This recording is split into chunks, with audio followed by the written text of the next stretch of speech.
नमस्कार, मैं हूं पूजा कवि और आप देख रहे हैं रहस्य।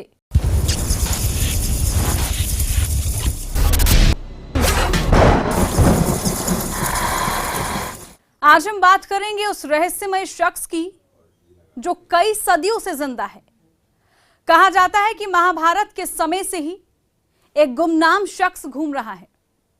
कोई कहता है कि मैंने उसे देखा है, तो कोई इसके किस्से कहानियां सुनाता है। वो अमर है, वो महान योद्धा है। महाभारत देखी है उसने एक पूरा इतिहास जिया है। जी हां, वो अश्वत्थामा है। वो छलावे सा आता है, वो द्वापर युग से जिंदा है। उसे मौत छू भी नहीं सकती। वो कोई भूत नहीं, कोई पिशाच नहीं, बल्कि इंसान है जो सदियों से भटक रहा है। वो अमर है, वो जल रहा है पश्चाताप की आग में। वो हल्दी और तेल मांगता है। असीरगढ़ में उसका आना जाना है। शिव मंदिर से उसका क्या नाता है? उसे मौत का भय क्यों नहीं है? वो महाभारत काल से रहस्य बना है। वो जिंदगी का बोझ ढो रहा है। वो रातों को बदहवास भटकता है। वो दिन में गायब रहता है। उसे कई लोगों ने देखा है। क्या वो वाकई जिंदा है? एक रहस्य जो आज तक जिंदा है। वो जिंदा है। लोगों के इस अंधविश्वास का असली सच सबके सामने लाने के लिए हमने असीरगढ़ के किले से जुड़े रहस्य को कुरेदा, ये सोचकर कि उस अनजान परछाई को कैमरे में कैद करेंगे और गांव वालों का बरसों पुराना वहम दूर हो जाएगा। लेकिन यहां आकर हमें कुछ ऐसी तस्वीरें दिखाई दी जिन्होंने हमें भी हैरान कर दिया। क्या कोई 5000 साल तक जिंदा रह सकता है? विज्ञान और तर्कशास्त्री कहते हैं नहीं। किसी इंसान का 5000 साल तक जिंदा रहना नामुमकिन है। हम भी यही मानते हैं कि कोई इंसान, कोई जानवर धरती पर 5000 साल तक जिंदा नहीं रह सकता। लेकिन हिंदुस्तान में ही एक जगह है जहां के लोग हर रोज ये दावा करते हैं कि एक गुमनाम शख्स पिछले 5000 साल से भटक रहा है। वो जगह है मध्य प्रदेश का एक छोटा सा शहर बुरहानपुर, और शहर के किनारे ऊंची पहाड़ी पर बना असीरगढ़ का किला।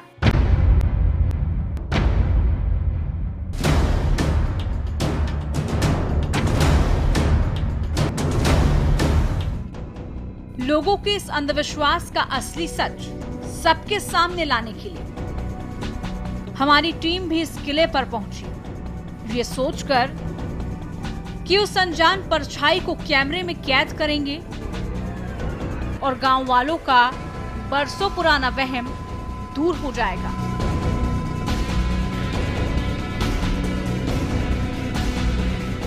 लेकिन यहां आकर हमें कुछ ऐसी तस्वीरें दिखाई दी जिसने हमें भी हैरान कर दिया। किले के चारों तरफ जंगल है। यहां आसपास कोई आबादी भी नहीं है। लेकिन खेती के सिलसिले में कुछ गांव वाले अक्सर यहां आते हैं। उनमें से कुछ ऐसे भी होते हैं जिनका सामना उस अनजान शख्स से हो जाता है।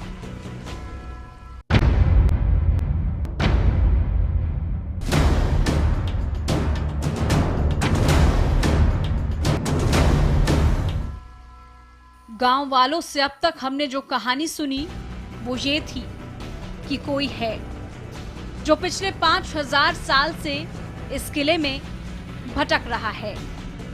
उसके माथे से खून निकलता है। वो कोई परछाई, कोई साया, कोई भूत प्रेत नहीं है। बल्कि वो एक जीता जागता इंसान है जो लोगों से बातें करता है। गांव वालों ने जिस गुमनाम शख्स का जिक्र किया, उससे मिलता जुलता एक किरदार महाभारत में भी था, अश्वत्थामा।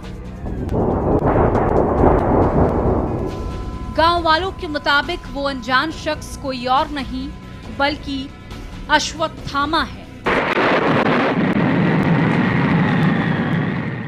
मैं जिधर भी देखूं शवों के अतिरिक्त कुछ दिखाई नहीं देता।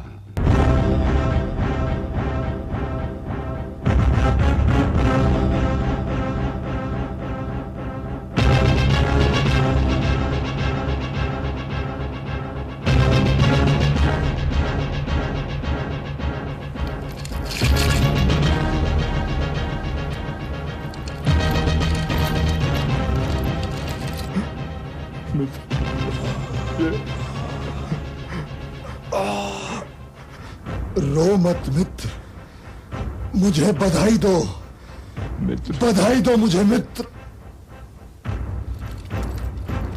युद्ध में चाहे विजय हो मित्र, चाहे पराजय, मैं विजय में भी तुम्हारे साथ था और पराजय में भी तुम्हारे साथ हूं। मैं गुरुपुत्र अश्वत्थामा को प्रधान सेनापति नियुक्त करता हूं।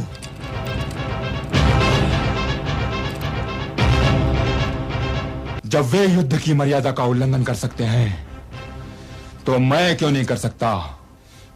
क्या आप भूल गए कि उन्होंने किस प्रकार छल द्वारा मेरे पिताश्री को निहत्था करके मारा था? और क्या आप उनकी कपटी रणनीति के इस प्रतीक को नहीं देख रहे? पांडव मेरे ऋणी हैं और उन्हें अपने शवों से मेरा ऋण चुकाना पड़ेगा।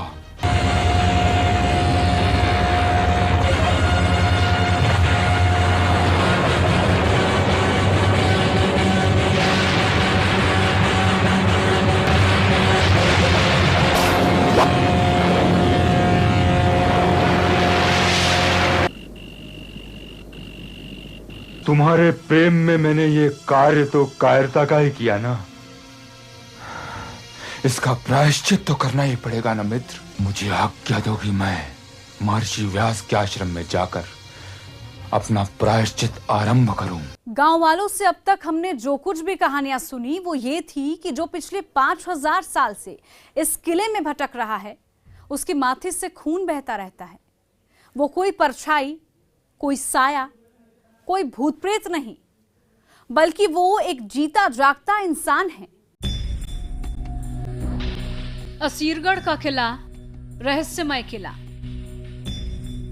कहते हैं यहां स्थित शिव मंदिर में महाभारत काल के अश्वत्थामा आज भी पूजा अर्चना करने आते हैं। इस किंवदंती को सुनने के बाद हमने फैसला किया कि सबसे पहले इसी किले के रहस्य को कुरेदेंगे, देखेंगे कि ये सुनी सुनाई बातें कहां तक सच है।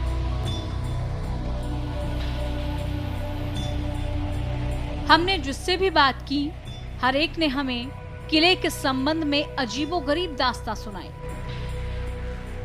किसी ने बताया उनके दादा ने उन्हें कई बार वहां अश्वत्थामा को देखने का किस्सा सुनाया है, तो किसी ने कहा जब वो मछली पकड़ने वहां के तालाब में गए थे तो अंधेरे में उन्हें किसी ने तेजी से धक्का दे दिया था।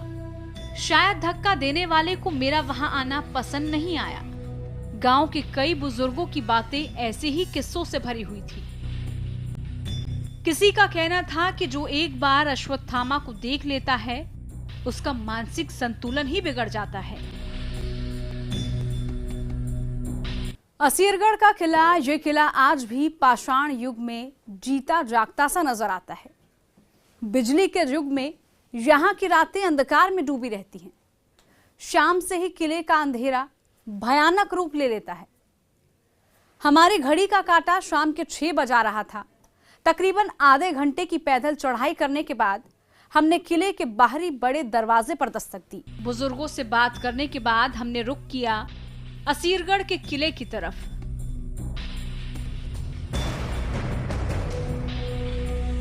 ये किला आज भी पाषाण युग में जीता नजर आता है। बिजली के युग में यहाँ की रातें अंधकार में डूबी रहती हैं।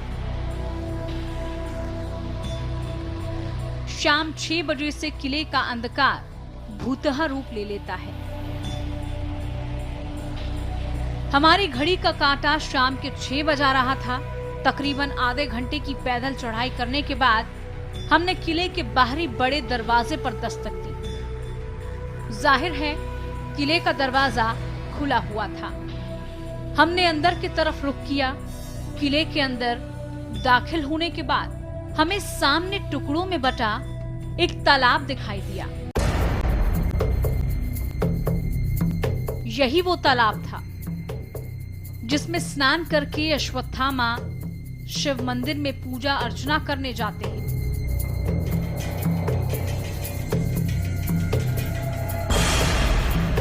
वहीं कुछ अन्य लोगों का ये कहना था, नहीं वे उतालवी नदी में स्नान करके पूजा के लिए यहाँ आते थे।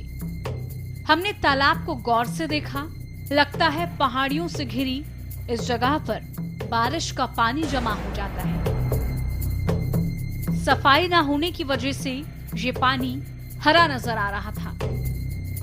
लेकिन आश्चर्य ये है कि बुरहानपुर की तपती गर्मी में भी ये तालाब सूखता नहीं है। असीरगढ़, रहस्यमय तालाब और गुप्तेश्वर शिव मंदिर का सच जानेंगे इस ब्रेक के बाद।